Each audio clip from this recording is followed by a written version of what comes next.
to become the first German winner of this race since 1992, and he's accompanied by Tim Wellens, but they don't have a great record in recent years, do Lotto Soudal, having not won this race for 20 long years. Yesterday, Trek Segafredo missing in action. Jasper Stuyven is only on race day 2 of the season. He's on Mads Pedersen, the former world champion, and Stuyven, the last Belgian winner of this race.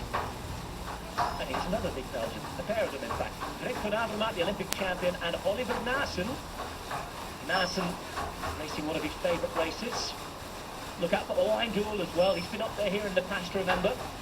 Welsh Classic specialist, former trackie, and of course racing alongside, well, not specialist of everything, is he? He's good at everything. Tom Pidcock, who yesterday was on the attack. Ineos Grenadiers having a strong team. And Israel Startup Nation. What a result that was for Sepp van Marke yesterday. Up on the podium, despite an early crash. Slight team change for them today. Rudy Barbier comes in as the sprint option. Yes, it wouldn't be the classics without the Koenig kickstep. They've won the last couple of editions of this race with different riders. There's the defending champion, here's Kasper Askreen, the other winner who was there with them the other year. Bob Young was has since moved on to Agilazar Citroën. But the Koenig quickstep makes several changes, and after having won an Omloop at Nieuwsblad through Davide Ballerini, he doesn't ride today. Mathieu van der Poel certainly does. And at midday, 12 midday, the gun went in Kuurne, and the riders would set off into the Flemish Ardennes to take on 12 hills and 4 coloured sectors.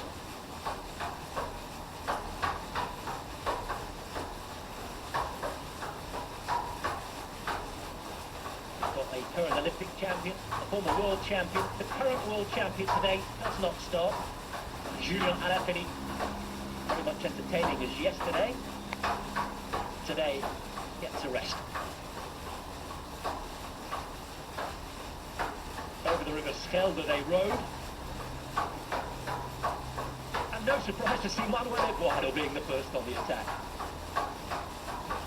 Done this several times in these races. Not mistaken, he was in the breakaway last year on opening weekend and on the Nieuwsblad.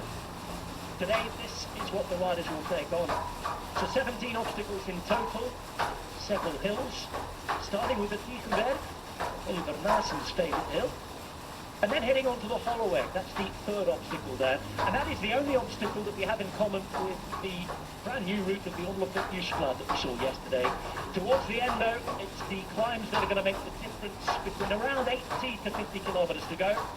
And then when we get into the final 50k's, there's still to cross Tailwind before a last couple of laps around Kuurne, Harelbeke and Kortrijk, with a small lap around Kuurne up to the finish line.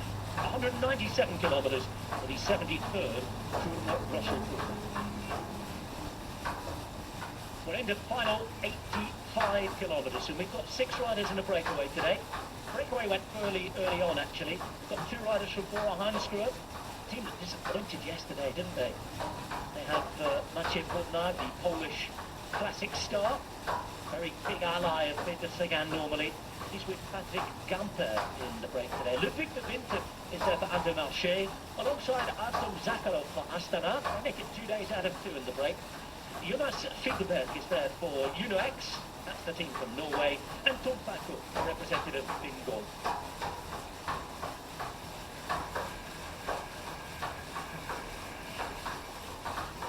We're racing. It's spring, the sun is out, Koppels, Verts, everything happening, and a very good afternoon to Mr. Adam Blythe. Hello, how are you doing? How are we? Good, excited. We've got Van der Poel back in the mix, which is always exciting, isn't it? So yeah, I'm looking forward to this one. Particular memories of this race, Adam, and it does differ. Well, actually, we'll hold off there because you mentioned Van der Poel, and here we go behind. Mathieu van der Poel is on the chase, and he's bringing Narvaez on his wheel. You remember Narvaez, the man on the right here in the dark navy jersey. He won a stage of the Giro d'Italia last year, the former Ecuadorian national champion. Well, it's funny, isn't it, Adam? All those lines we read at the start of the UAE tour last week about Mathieu van der Poel only going to lead out He said the same before today, and look what's happening. Mathieu van der Poel is on the attack, and this is a brilliant pair of racers. Yeah, I think, Navarro's here is going to be a little bit nervous that he's with Van der Poel, and just interested, we can see the attack here now so far out already, but he's obviously wanting to get stuck in already early on, but this is going to really throw a spanner into works for a lot of the team. They'll be wondering what's going on, but I think there's enough riders in that peloton to bring this back collectively, so it shouldn't be too much of a threat, but you never know with this man, you never know what might happen, but he started the race very early on here. Attacking on one of the climbs there as well. We've got 4 climbs in total today, by the way. And we're heading around, I think with 85 k's we're up on the Karsberg. Just 3 minutes between the breakaway and these riders behind them. A super start list. Before we saw this,